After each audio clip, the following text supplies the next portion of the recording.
Hola a todos otra vez, ¿cómo están? Yo soy Romina Pulay y en esta oportunidad volvemos a trabajar juntos, pero esta vez con la segunda parte del capítulo 4, que se llama Algunas notas sobre teoría del conocimiento, desde la nociología a la epistemología genética. Hagamos primero un brevísimo resumen de lo anterior y veamos con qué cuestiones trabajaremos en esta segunda parte. Bien, en la primera parte trabajamos con algunas cuestiones generales acerca del fenómeno del conocimiento y vimos tres teorías filosóficas clásicas que buscaban explicar ese fenómeno: el racionalismo, el empirismo y el criticismo.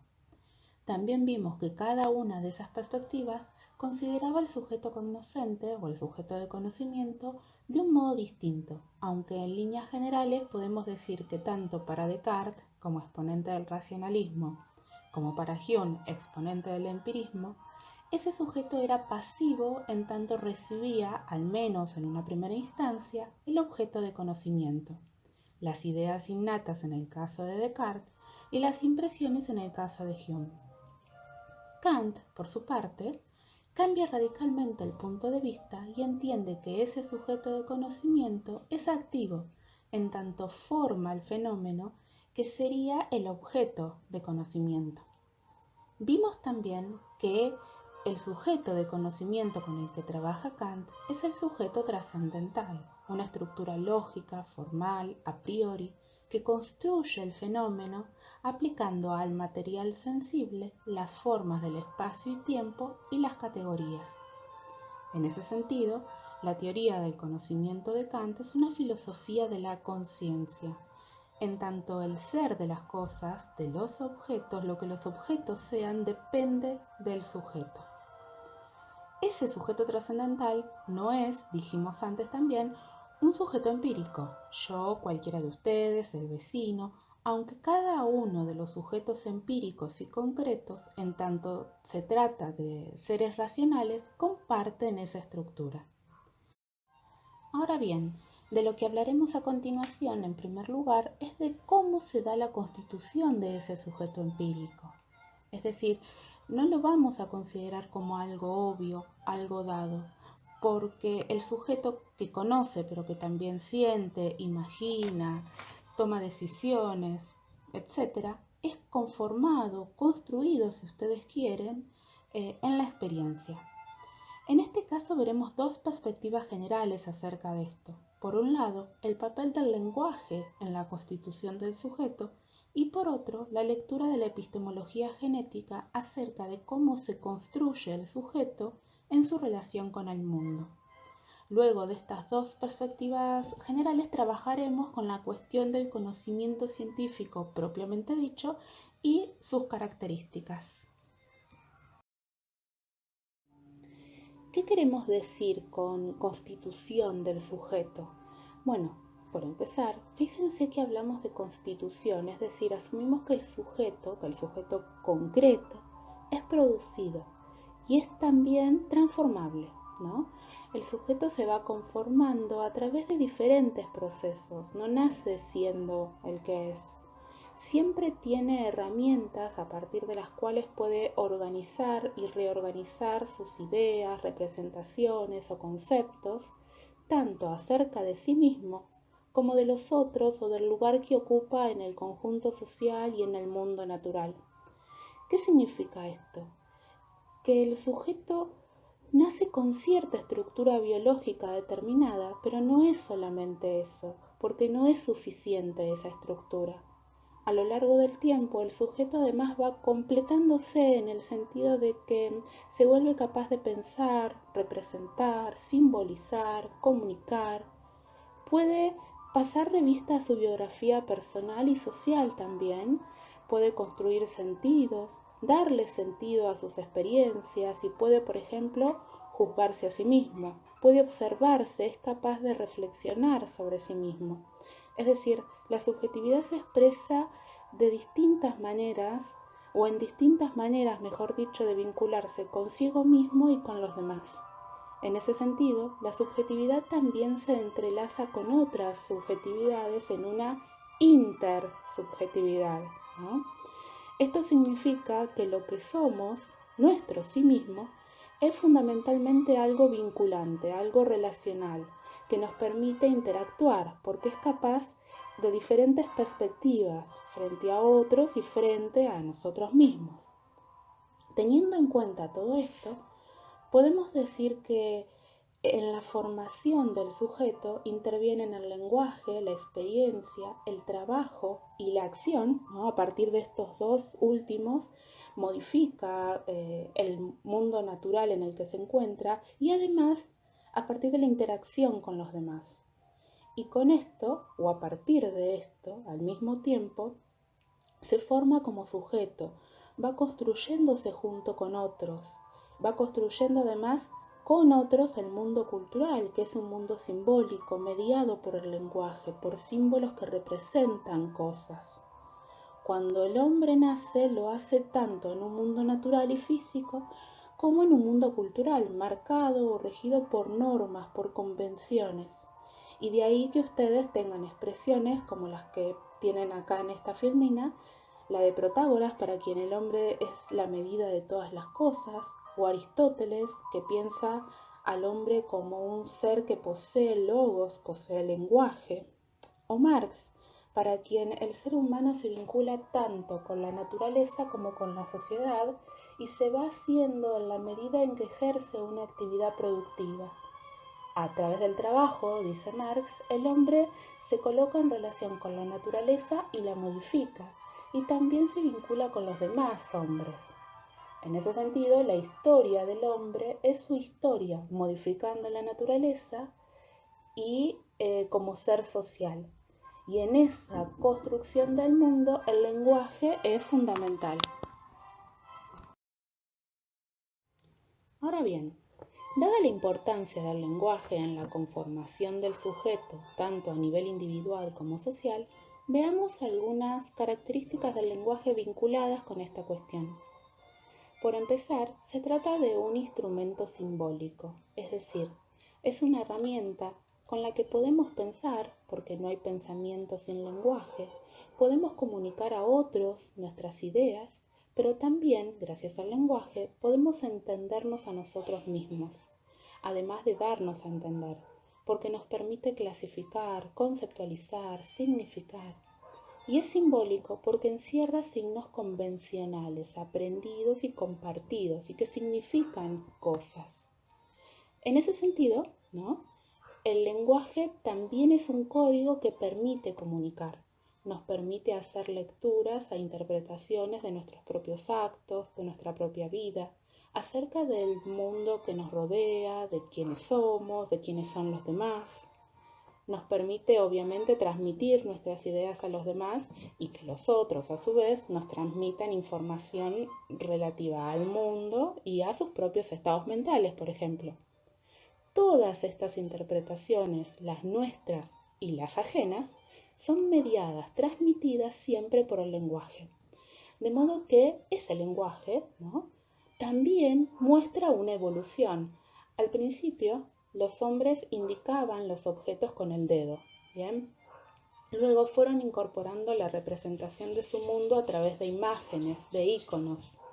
Y al tener las manos ocupadas en sus herramientas o en sus labores, recurren a voces para significar objetos, dando lugar a signos convencionales, o símbolos que serán las palabras, finalmente. Estos símbolos podrán referirse no solo a cosas, sino también a relaciones entre cosas, a acciones, a otras palabras incluso, porque el lenguaje tiene la capacidad de poder referirse a sí mismo, ¿bien?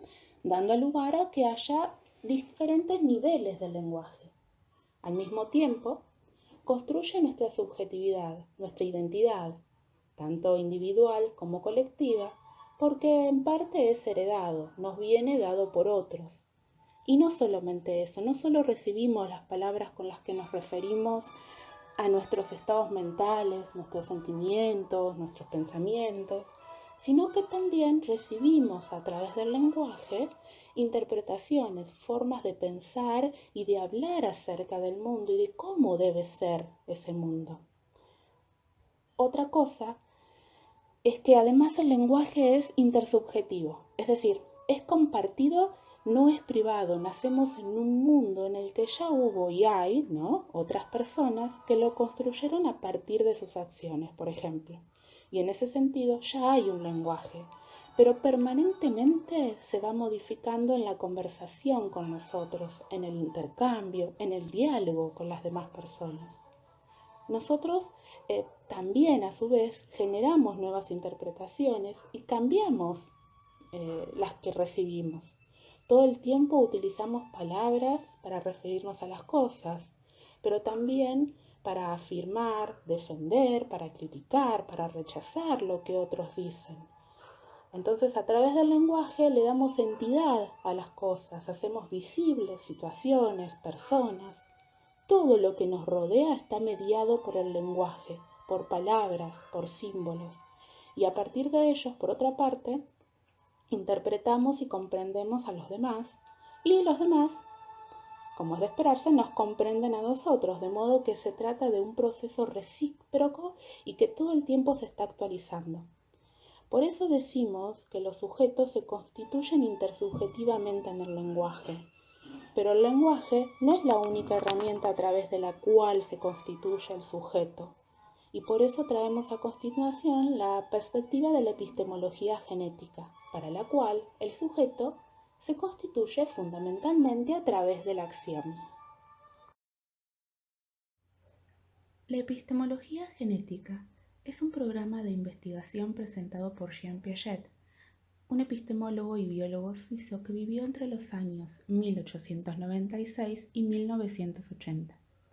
Esta epistemología genética se refiere fundamentalmente al modo en que se desarrollan nuevos conocimientos y explica, por un lado, cómo las personas desarrollan sus capacidades cognitivas desde la niñez y durante toda su vida, y por otro lado también vinculan la validez del conocimiento con el modo en que se construye. De hecho, él llama a su perspectiva constructivismo, porque es un proceso activo de autoconstrucción permanente a través de la relación con el entorno por medio de la acción. Por su parte, el científico y epistemólogo argentino Rolando García, que vivió entre 1919 y falleció en el 2012, fue coautor importante con Piaget en muchos libros, en muchos textos relacionados a la epistemología genética, y en el libro El conocimiento en construcción reformula y sistematiza la epistemología de Piaget, en especial en relación con los sistemas complejos, tema sobre el que van a volver cuando trabajen en el capítulo 10, Interdisciplina.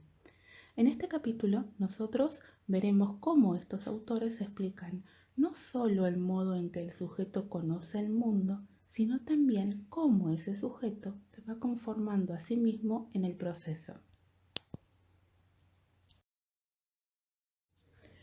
Un aspecto interesante de la epistemología genética es que se propone como una superación tanto del empirismo como del apriorismo. Del empirismo, ¿por qué? Porque para la epistemología genética el comienzo del conocimiento no es la percepción, sino la acción. Es decir, que el conocimiento comienza cuando el ser humano, en tanto organismo, interactúa con el medio. Por otra parte, también se considera una superación del apriorismo. Ustedes recordarán, ¿no?, que para Kant el sujeto organizaba el material sensible a través de una estructura completamente formal y a priori, es decir, independiente de la experiencia. Pues bien, para la epistemología genética, esa organización de los datos también se construye la interacción con el medio, y es activa, obviamente. De modo que el sujeto de conocimiento, ese sujeto cognoscente del que venimos hablando, le impone al mundo un orden en la medida en que va estructurando sus acciones y conceptos. Y al mismo tiempo, sobre la marcha, se construye él mismo en la interacción con ese medio sobre el que actúa, con el que trata. Veamos ahora cómo se da, de hecho, este proceso. Piaget se pregunta, entre otras cosas, ¿cómo pasa de un sujeto de un estado de menor conocimiento a un estado de mayor conocimiento?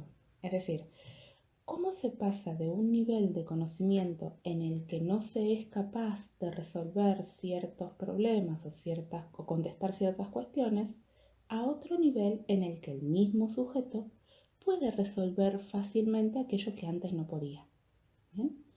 Bueno, el modo en que sucede esto, pasar de un nivel de conocimiento a otro, y en el que al mismo tiempo el sujeto de conocimiento se constituye como tal a sí mismo, es siempre a través de la interacción con el medio. Y esto se da a través de dos procesos funcionales, que son fundamentales y que son además los que ustedes tienen en este esquema. El primero de ellos es el de la acomodación. El sujeto se acomoda al objeto a través de esquemas de acción. ¿Qué son estos esquemas? En general, un esquema es una sucesión de acciones que tienen una organización y que pueden repetirse en situaciones similares. ¿Bien? Es decir, se trata de la repetición de acciones que organizan movimientos. En general, un esquema es una representación o una imagen simplificada de algo. Representa aquello que se puede repetir y generalizar en una acción. Al principio son actos reflejos, como la succión en los bebés, pero luego se van complejizando y terminan por configurar un patrón de conducta. Por ejemplo, agarrar cosas, objetos, o empujar un objeto con un palo o con otra herramienta, por ejemplo. O cuando ya desarrollan el esquema de una clase de objetos, les permite agrupar en clases y comparar esos objetos con los de otras clases. ¿Bien? Es decir, funcionan de una manera análoga a los conceptos. No son lo mismo que conceptos, pero podemos decir que funcionan de una manera análoga. La cuestión es que en los procesos de acomodación, el sujeto justamente se acomoda a las características del objeto. Y en ese sentido, la mente se acomoda a la nueva información, es decir, incorpora información de la experiencia. Y con esto se da una modificación de la estructura para poder adaptarse al medio. El segundo proceso funcional es el de la asimilación, donde los objetos son incorporados a los esquemas. Y acá la nueva información se amolda a los esquemas que ya existen. En el desarrollo cognitivo se va dando siempre un equilibrio interno entre la acomodación y la asimilación. ¿Bien? Por ejemplo, los objetos deben ser agarrables, pero al mismo tiempo el sujeto también se debe acomodar al objeto según sea grande o según sea pequeño. ¿Bien? Uno se acomoda al otro siempre. Por otra parte, a medida que pasa el tiempo, el sujeto puede hacer anticipaciones.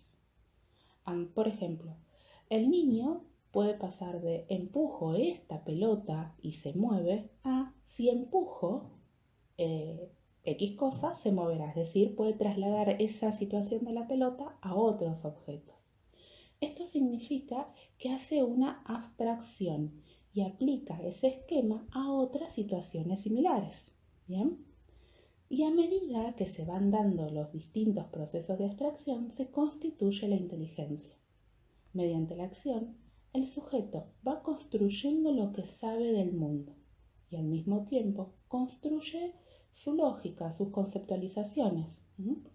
En ese sentido, inclusive los bebés actúan de manera inteligente porque desde el mismo momento en que nacen, ¿no? Aunque al principio solo tienen reflejos, porque el conocimiento se va construyendo en el intercambio con el objeto, con el medio. De modo que el hombre siempre se configura como hombre en una praxis, ¿bien? En una relación mutuamente modificante con el mundo. ¿Qué significa esto? Que el sujeto modifica el mundo y el mundo al sujeto, básicamente. La cuestión de cómo se constituye la inteligencia también marca otra de las características interesantes de la epistemología genética, que cuando se trata de establecer una teoría del conocimiento, No hay una teoría para el conocimiento precientífico y otra para el científico, ¿sí? Sino que debe buscarse una teoría que abarque las etapas tanto del desarrollo individual como social, porque además, para Piaget, cada etapa del desarrollo de la psique humana se corresponde con una etapa histórico-evolutiva o cultural. Pero, aunque hay una continuidad entre el conocimiento precientífico y el científico, no significa que para Piaget y García sean idénticos. Bien, siempre hay diferencias en cuanto al tipo de inteligencia en cada etapa. Una inteligencia vivida, como dicen ellos, una inteligencia que apunta solo al éxito de la acción y no al conocimiento como tal, por ejemplo, el ascenso motriz, ¿bien? Y en el conocimiento científico hay una inteligencia donde ya apunta a un objetivo más abstracto, ¿sí? A la explicación, a la clasificación o a buscar relaciones causales. Son distintas inteligencias. Y sobre eso, sobre la inteligencia, los distintos tipos de abstracción y distintos tipos, si ustedes quieren, de inteligencia, hablaremos en la siguiente diapositiva. Dijimos entonces que para Piaget y García existe una continuidad entre el conocimiento precientífico y el conocimiento científico, aunque no sean idénticos, y que la inteligencia, que no es una contemplación, sino también una herramienta con la que operamos sobre el mundo, se va constituyendo a medida que se dan diversos procesos de abstracción. La abstracción en ese sentido se da en todos los niveles de desarrollo, ¿sí? Desde el nivel sensomotriz hasta el pensamiento científico. Una de esas formas de abstracción es la abstracción empírica, mediante la cual el sujeto separa las características del objeto, es decir, se abstrae algo directamente de los objetos. Pero la epistemología genética considera también otro tipo de abstracción, que es la abstracción reflexiva, en la que cuando el sujeto considera la serie de objetos, agrega una propiedad que no está en los objetos mismos, construye una relación entre los objetos y además puede considerar sus propias acciones sobre ellos. Por ejemplo, si tengo una serie de objetos, los enumero y llego a la conclusión de que son 10 objetos. Ese 10, que sean una decena, es una relación entre ellos que estoy agregando. Ahora bien, estas abstracciones luego dan lugar a dos formas de generalización que adquieren en el conocimiento científico un papel muy importante. Por un lado, la abstracción empírica da lugar a la generalización inductiva. En este tipo de generalización se extrae una característica o propiedad de algunos objetos y se traslada a todos los objetos del mismo tipo. Y esta generalización dará lugar a su vez al tipo de razonamiento inductivo sobre el que volveremos en el capítulo dedicado al método de las ciencias naturales y que se vincula a la formulación de relaciones causales. ¿Recuerdan ustedes a Hume, ¿sí? El empirista del que hablamos en la primera parte? Y él decía, por ejemplo, él decía en este caso que estábamos acostumbrados, habituados a ver una conjunción constante entre un fenómeno de tipo A y luego aparecía un fenómeno de tipo B. Veíamos un fenómeno de tipo A y seguido de un fenómeno de tipo B. Y así eventualmente íbamos a hacer que íbamos a establecer una relación causal entre los fenómenos de tipo A y los fenómenos de tipo B. Pero cuando se trata de la abstracción reflexiva, a partir de ella se da una generalización constructiva o completiva, en la que los elementos del objeto se reorganizan bajo una nueva forma. Y lo interesante de este tipo de generalización es que da lugar a una forma de razonamiento abductivo que veremos en el capítulo 5 y que implica algo más que una enumeración, implica una actividad reflexiva, creativa por parte del sujeto. Esto a su vez da lugar a explicaciones causales, en las que se agregan elementos hipotéticos para poder justamente dar cuenta de esas relaciones causales, lo cual implica cierto grado de creatividad, de reflexión. Ustedes tienen, por ejemplo, el caso de Kepler, que fue un astrónomo y matemático alemán que vivió entre 1571 y 1630, que recurrió a la idea de elipse para explicar la trayectoria de Marte. Pero ¿qué pasa? La elipse no es algo directamente observable, no se ve a simple vista. Es una construcción teórica para la cual Kepler tuvo que pensar y ensayar diferentes configuraciones posibles hasta llegar a establecer la trayectoria de Marte que luego extendió al resto de los planetas. De modo que podemos hablar de una continuidad entre el conocimiento precientífico y científico en el sentido de que en ambos se dan procesos de abstracción que se van complejizando, pero que funcionan tanto en uno como en otro nivel. Veamos ahora en particular cuáles son las características que clásicamente se le ascriben al conocimiento científico. Dijimos que hay efectivamente una continuidad entre el conocimiento precientífico y científico. Y de hecho, la habilidad para hacer generalizaciones, reconocer regularidades en los fenómenos o hacer predicciones teniendo en cuenta observaciones pasadas es algo que caracteriza al conocimiento humano en general. Y en ese sentido, el conocimiento científico y el conocimiento propio, digamos, del sentido común, del conocimiento vulgar, tienen características similares, pero también difieren en varios aspectos, vinculados sobre todo a ciertas exigencias que tienen que ver con la fundamentación y al uso de procedimientos ordenados para adquirir información que sea confiable y útil. Y de ese modo, el conocimiento científico suele ser caracterizado en la epistemología clásica a partir de parámetros como los siguientes. Por empezar, el conocimiento científico se dice describe, explica y predice. Describir significa determinar, clasificar, enunciar características relevantes de un fenómeno o un estado de cosas que es el que se busca investigar, ¿no es cierto? Cuando hablamos de explicar, por su parte, nos referimos a que el investigador científico no se interesa en los hechos en sí mismos, sino que busca establecer cuáles son las relaciones que existen entre ellos.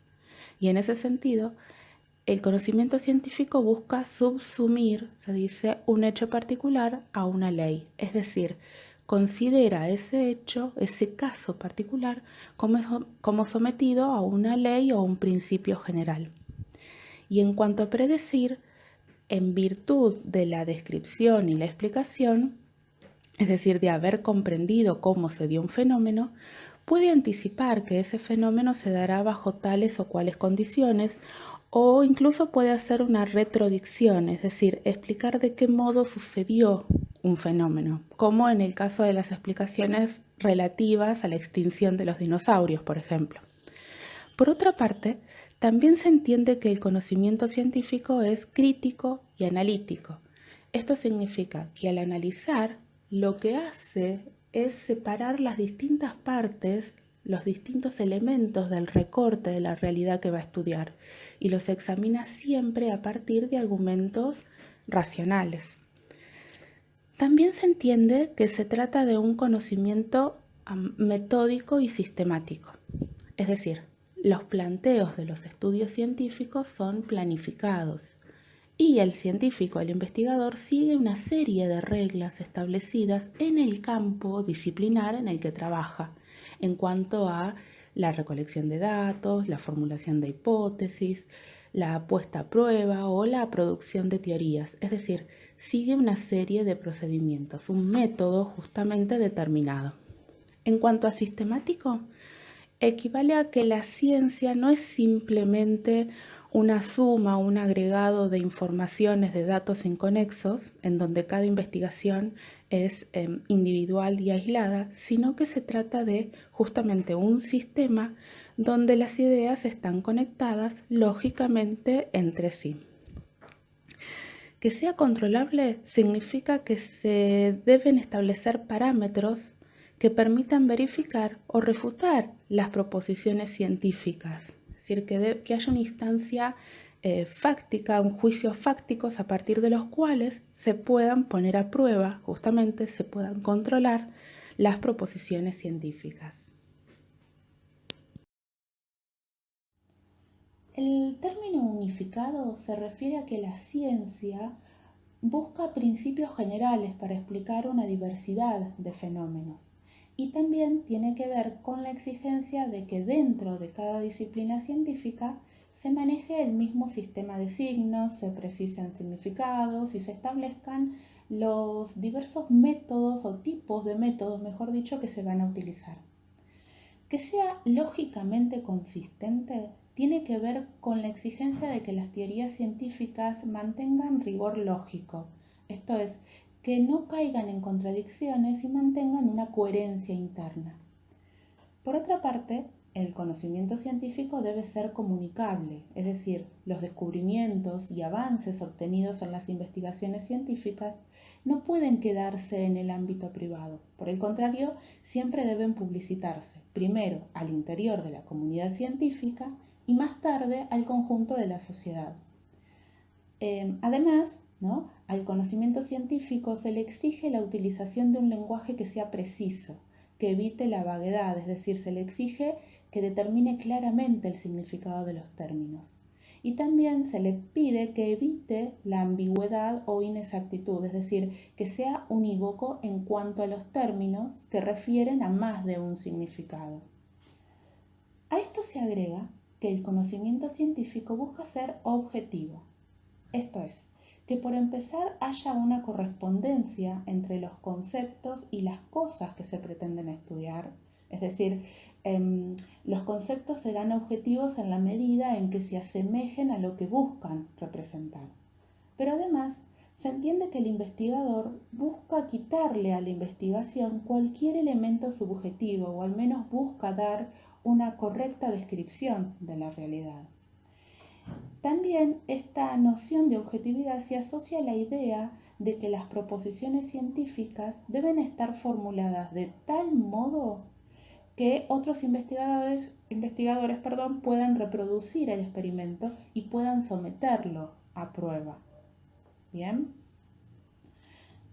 Finalmente, se entiende además que el conocimiento científico es provisorio, en el sentido de que las nociones acerca tanto del mundo natural como social siempre son falibles, siempre son revisables.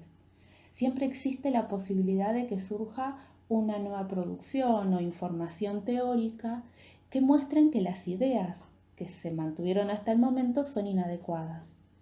Además, sucede que las leyes científicas tienen tal nivel de abstracción y generalidad que no pueden ellas mismas ser contrastables, no pueden ser chequeadas directamente con la experiencia, porque lo que podemos contrastar efectivamente son enunciados observacionales, enunciados singulares.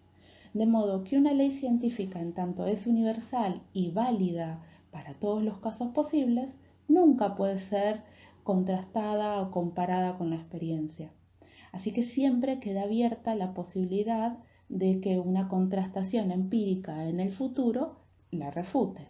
En ese sentido, el conocimiento científico también acepta que es provisorio.